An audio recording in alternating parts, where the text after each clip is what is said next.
Now next example 6.2 a square loop of side 10 centimetre. एक square loop दिया है। अभी तक तो आपने लूप कॉइल सर्कल देखी थी, अभी स्क्वायर लूप है और उसका जो सेंटीमीटर, एक साइड का सेंटीमीटर 10 दिया है।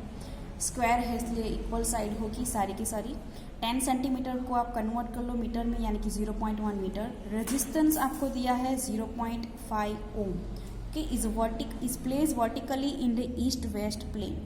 ओके, ये जो प्लेन है ईस्ट किस तरफ होता है, ईस्ट जो है वो इस तरफ होता है, ये वेस्ट होता है, ये नॉर्थ होता है, ये साउथ होता है। तो ईस्ट वेस्ट डायरेक्शन में एक प्लेन को ले लो।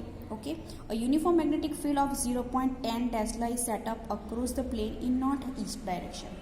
प्लेन जो है वो ईस्ट और वेस्ट के डायरेक्शन में, ईस्ट वेस्ट डायरेक्शन में, और आपका जो मैग्नेटिक फील्ड है वो आपको दी है नॉर्थ के डायरेक्शन में आपको दी है। ठीक है, ओके।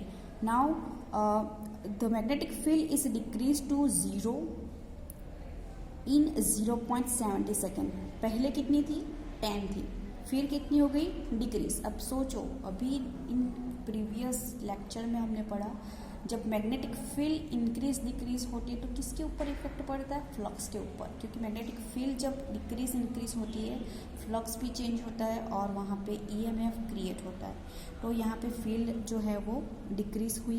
पहले कितनी थी, 0.10, फिर 0 हो गई।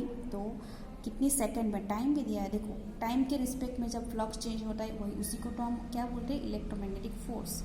Determine the magnitude of induce EMF. अच्छा, तो बहुत ही ईजी है। And current during the time interval. ठीक है, अब फर्स्ट ऑफ ऑल आपको जो प्लेन दिया है वो ऐसा है। प्लेन जो है वो ऐसा है, ईस्ट वेस्ट डायरेक्शन में, ये आपका ओरिजिनल प्लेन है। ओके, और ये नॉर्थ साउथ डायरेक्शन में, नॉर्थ डायरेक्शन में आपको क्या दिया है, मैग्नेटिक फील्ड दिया है। सॉरी, ये तो एरिया वेक्टर है। एरिया वेक्टर कैसे है, तो ये प्लेन है, आप इमेजिन करो ये प्लेन है, तो सॉरी ये वाला प्लेन, अगर ये इस प्लेन को, ये वाला प्लेन, अगर इस प्लेन को आप देखोगे तो प्लेन का एरिया वेक्टर कैसे होता है, ये प्लेन है तो एरिया वेक्टर ऐसे होता है, परपेंडिकुलर, इसलिए मैंने इसको अपर ड्रॉ किया है कि इसको चीरता हुआ आ रहा है। ये आपका एरिया वेक्टर। और मैग्नेटिक फील्ड की डायरेक्शन कैसे दी है, नॉर्थ से ऐसी, नॉर्थ से ईस्ट की तरफ, मतलब इस डायरेक्शन में।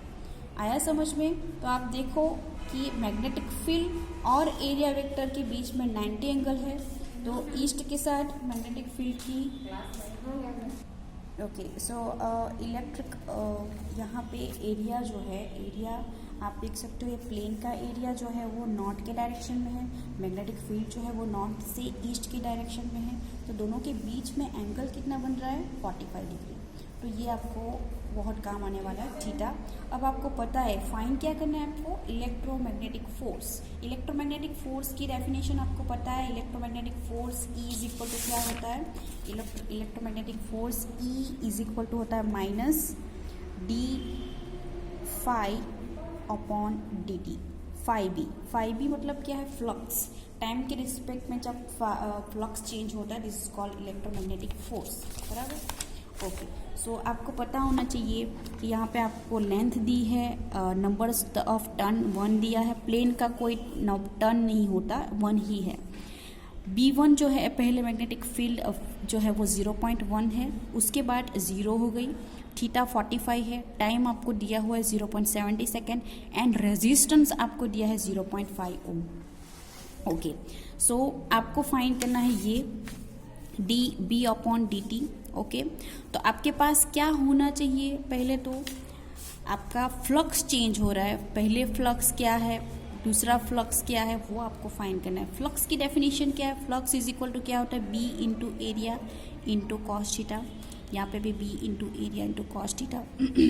पहले B1 क्या है, दूसरा B2 क्या है, एरिया क्या है, एरिया 2 क्या है, कॉस थीटा 2 क्या है, एंड कॉस थीटा 1 क्या है। ये सब कुछ आपको इंडिविजुअली फाइंड करना पड़ेगा। यहाँ पे आप देखो फाई 1 इज इक्वल टू, मैंने लिखा है नंबर ऑफ टर्न तो 1 ही है, बट लिखना तो पड़ेगा। N B1 A cos theta 1, and का 1, B1 is equal to 0.1। Length area का जो एरिया जो है इसको हम लिख सकते हैं लेंथ इंटू ब्रेथ, सो 0.1 का स्क्वायर, कॉस 45 इज 1/√2। अब इसका सिंप्लीफिकेशन करोगे तो ये आंसर आएगा 7.07 इंटू 10⁻⁴ वेबर, या फिर आप टेस्ला इंटू मीटर स्क्वायर लिख सकते हो। अब फ्लक्स चेंज हो गया बिकॉज मैग्नेटिक फील्ड जीरो हो गई। यहाँ पे क्लियरली लिखा है टेक्स्ट बुक में कि मैग्नेटिक फील्ड जीरो हो गई, तो आप डायरेक्टली जीरो लिख सकते हो, answer is zero.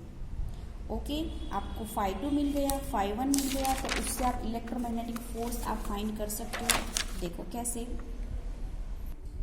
Induce EMF की डेफिनेशन है -d∅dt, आप ΔΦ/dt भी लिख सकते हो, -φ2 -φ1 अपॉन ΔT। ओके, यहाँ पे ऐसा है कि माइनस, तो माइनस का जो है इक्वेशन का वही φ2 -φ1 अपॉन ΔT, ठीक है, ऐसा है। चलो अभी ये ब्रैकेट में है, मैंने ब्रैकेट नहीं किया, सॉरी।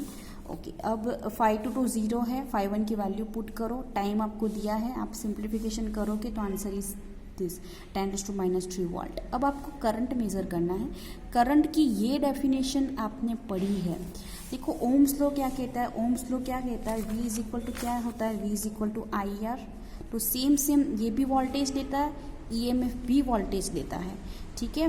तो आप ये आपके पास है, अभी आपने फाइंड किया इलेक्ट्रोमैग्नेटिक फोर्स और रेजिस्टेंस आपको दिया, तो उसके थ्रू आप करंट मेज़र कर सकते हो, ठीक है। तो यहाँ से करंट मेज़र कर सकते हो। R आपको दिया है 0.5, 1/0.5 is 2 and 10⁻³ as it is, ये आपका करंट है।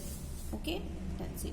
पहले हमने क्या किया, आपको प्लेन जो दिया है, एक प्लेन दिया है ऐसा, और एक नॉर्थ से साउथ डायरेक्शन में आपको एरिया वेक्टर दिया है, एंगल आपके पास 45 है, ठीक है। सो cos 45 की वैल्यू आपको पता है, लेंथ आपको पता है, B1 एक बार 0.1 है, B2 0 हो जाएगा, टाइम ड्यूरेशन आपको पता है, रेजिस्टेंस आपको पता है। तो आप फ्लक्स चेंज हो रहा है, मतलब यहाँ पे इलेक्ट्रोमैग्नेटिक फोर्स जो है वो इंड्यूस होने वाला है। φ1 फाइंड करो, φ2 फाइंड करो, φ2 तो 0 ही हो जाएगा बिकॉज मैग्नेटिक फील्ड 0 है।